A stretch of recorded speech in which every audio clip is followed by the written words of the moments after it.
Para sahabat sejarah dan kisah yang berbahagia, selamat berjumpa kembali dalam analisa politik. Kali ini kita akan membahas hal-hal yang aktual ya, masih berkaitan dengan Prabowo dan Jokowi. Tepatnya kita akan bahas tentang sejarah hubungan antara Prabowo dengan Jokowi atau Mulyono. Ya, nama Mulyono memang sudah sangat melekat pada diri Jokowi. Setelah lengser dari presiden, Jokowi lebih dikenal dengan nama Mulyono atau nama Jokowi alias Mulyono. Ini sudah sangat melekat sehingga ada kalanya orang menyebut Jokowi, ada kalanya orang menyebut Mulyono.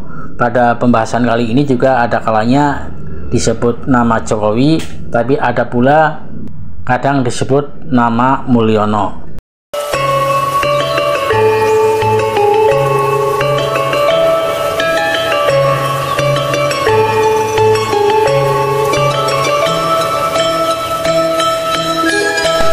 Di negara kita Indonesia tahun 2014 dan 2019 telah diselenggarakan Pilpres untuk memilih pemimpin Indonesia. Dua kali peserta demokrasi itu diikuti oleh dua kontestan yang sama, Jokowi dan Prabowo. Dua kali itu pula Jokowi menang sementara Prabowo kalah. Salah satu kelebihan Jokowi adalah kemampuannya merangkul lawan. Pada Pilpres 2014 ia mampu menggandeng Yusuf Kala menjadi cawapresnya. Padahal sebelumnya toh ini mengatakan Indonesia akan hancur kalau dipimpin oleh Jokowi.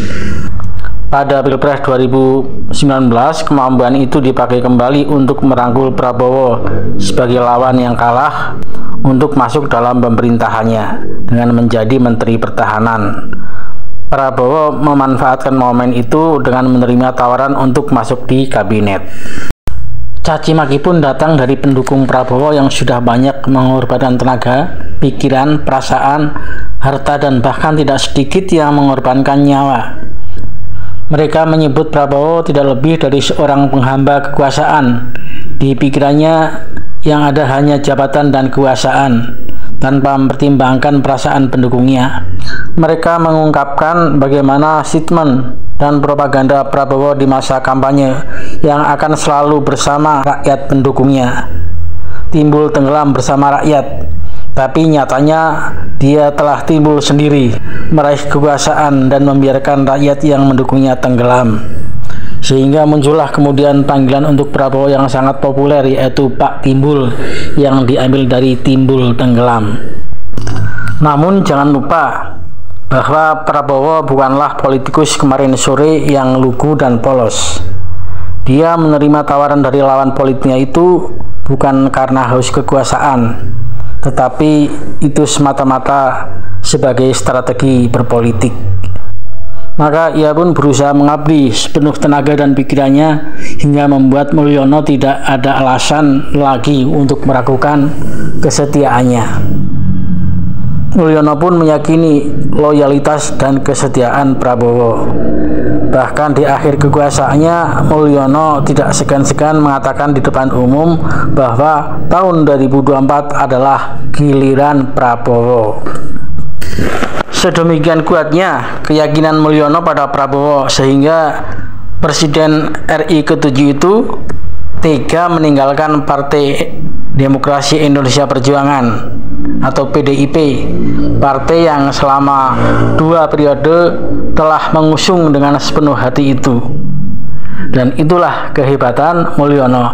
Dia lebih memilih Prabowo daripada Ganjar Pranowo yang diusung oleh partainya sendiri. Tidak tanggung-tanggung, Mulyono berusaha sepenuh hati agar Prabowo dapat sukses menjadi penggantinya. Bahkan banyak yang menduga usaha Mulyono untuk memenangkan calonnya itu dilakukan dengan berbagai cara, termasuk mengerahkan ASN, kepala desa, TNI, bahkan Polri. Dan yang paling mencolok adalah penggunaan program Bansos sebagai alat mengerahkan masyarakat untuk memilih Prabowo. Kendati dugaan itu tidak dapat dibuktikan di MK, namun banyak orang berpendapat bahwa tidak dapat dibuktikannya dugaan itu tidak berarti bahwa praktek kecurangan itu tidak ada. Indikasinya adalah adanya 4 dari 5 hakim yang melakukan protes atau dissenting opinion. Selanjutnya, sebagai konsekuensi meninggalkan partainya dan mendukung bekas musuhnya itu, Mulyono dianggap sebagai pengkhianat. Kini Mulyono mendapat musuh baru, yakni PDIP.